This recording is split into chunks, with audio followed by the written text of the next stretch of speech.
I've been asked to talk about the art of history.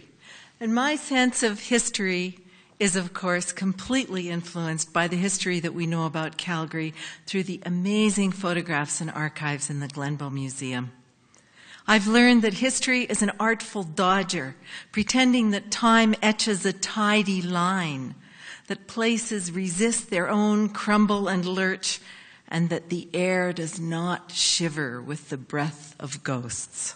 Although, of course, it does.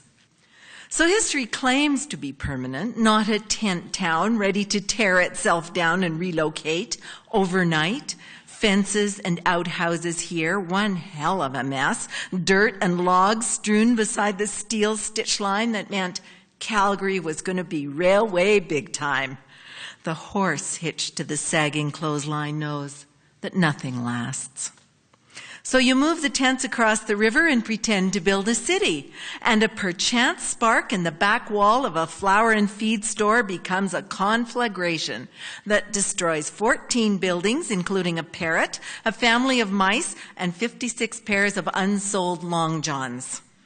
No persons were harmed in the making of this mess, but more than $100,000 went up in smoke. Inciting a decree. Build Calgary with Pascapoo sandstone, outcrop home to the skeletons of vertebrates, now extinct. Build a straight line, the street carefully dusted for posterity, except for the mud puddle to the right, and the horse spooked by this invention called a corner. Outdone, of course, by a much finer neighborhood, disorderly hodgepodge, home to keepers of body, bigamy, theft, possession of opium, ill repute, the famous brothel area. And the figures are customers, dark suits respectable, hats discreet, while the two girls in the doorway of the white three-story are incendiary as the burn mark on the photograph. Set this history on fire. So while we're riding in history's carriage, here, respectability itself, the Lougheed Building, corner of 6th and 1st Street. Tenants including the Sherman Grand, where we are, the Rathskeller Restaurant, Doherty Piano, the Parisienne, and Phil W. McChrystal, tailor and haberdasher. His sign proud. But we can pretend to be in Paris or New York. The Plaza Restaurant downstairs served the same men who trolled the uneven grounds of the brothel district. Electric lights, dazzling starched and laundered linen, and downstairs that waiter ghost who haunts the basement is scratching his head to think of us up here, computing the siren art of history with walruses and carpenters and cabbages and kings. Not to mention being sold out. This crowd on the street outside the Grand lined up for a performance of the Calgary Light Opera Society. Depression be damned, even though they were in the middle of it. Although the Calgary Drafting Company on the right has certainly gone bankrupt, and bicycles declare that cars were rarer than their desire. But history's art is frugal. If you need to move in a city, then load up and take the structure down the road. Location is everything in the art of cleansing the world. The mess of history just moves along, threaded to a new location, leafier and with a better water supply. Just open the windows and air the place out while it travels. And don't forget to feed the myths. Perform history's performance. History knows that all Calgarians ride horses into bars. We wear our guns holstered. We keep ourselves well watered.